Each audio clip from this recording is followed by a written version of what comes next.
সত্যি কথা বলতে কি নেতা মানে তৃণমূল বিজেপি আমরা এখন আমাদের মনে থেকে ঘেন্না এসে গেছে।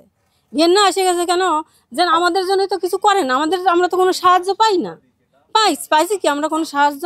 আমরা তো ভোট দিয়ে জিতাচ্ছি, ভোট দিয়ে জিতাচ্ছি, কিন্তু আমাদের এই যে রাস্তাটা ভোট দিয়ে জেতাচ্ছেন যাতে আপনারা নিজেদের প্রাপ্য অধিকারটা পান। হ্যাঁ, বাচ্চা নষ্ট হয়ে যাবে, বাচ্চা উপর দিতে হবে, বাচ্চা উপর দাও। হ্যাঁ, আমরা কোনো এই যে রাস্তাটা এই সমান জল হয়।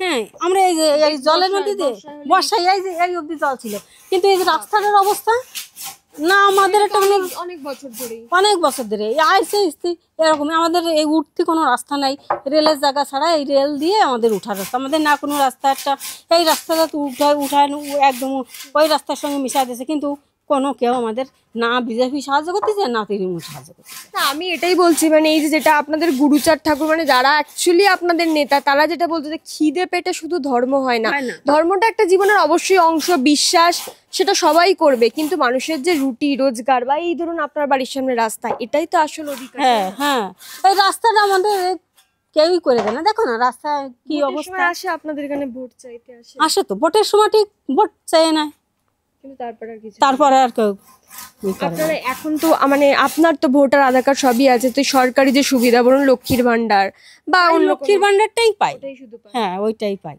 মতুয়াদের কোনো সুবিধা বা মতুয়া কার্ড এগুলো না, মতুয়া কার্ড আমরা করেছি, ওই যে পয়সা দিয়ে করেছি, পয়সা দিয়ে। হ্যাঁ ওইখানে পয়সা দিচ্ছি, তারপরে করেছি মতুয়া কার্ড। চাঁদ ঠাকুর মানে বলতেন একটা কথা যে খিদে পেটে ধর্ম হয় না, এটা কি আপনারা তো তাদেরই অনুগামী, বিশ্বাস করেন এই কথাটা? হ্যাঁ, সে কথা তো বাস্তব কথা।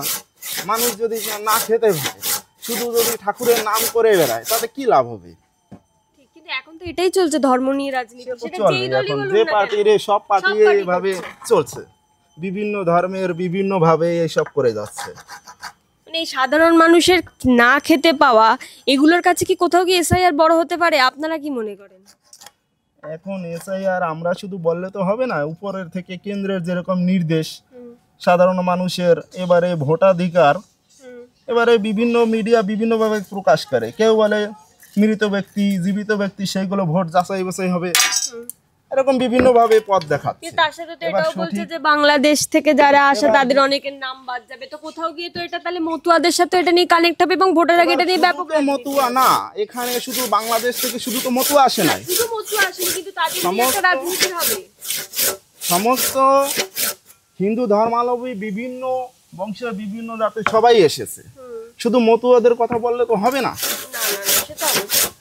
কিন্তু আমি বলছি এই ধরুন আপনি এই কাজটা করছেন, এই কাজে আপনার মানে রোজ কত হয় দিনের রোজগার? এখানে কত আমাদের লোকালে এই 600 টাকা 650 টাকাই। 600 টাকা 650 টাকা, তো আজকালকার দিনে 600 650 রোজে সংসার কি সত্যি ভালোভাবে চলে? তা তো আপনারাই তো বুঝতে পারেন, তাতে কি করে চলে?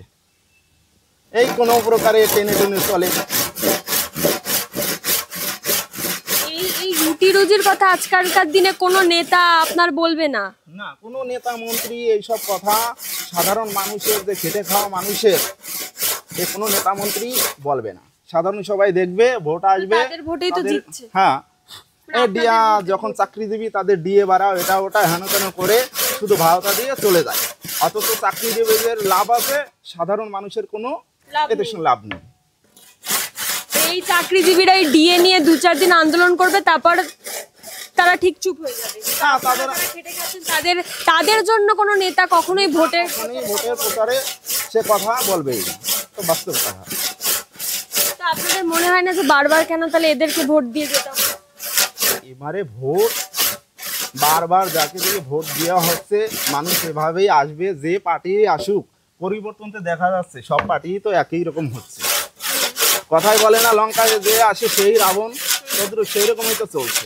আপনাদের এই ধরুন ঠাকুরনগর এলাকার মানুষ শান্তনু ঠাকুরকে ভোট দেয় যাতে নিজেদের এলাকার উন্নয়নটা হয়, এবং উনি যেহেতু মতুয়ার মহাসংঘের মধ্যেই আছেন সেই জন্য ভোটটা দেয়, কিন্তু আদেও তো আপনাদের কোনো উন্নয়ন হয় না। সেরকম উন্নয়ন কি হয়েছে তো আপনারা সবই দেখতে পাচ্ছেন।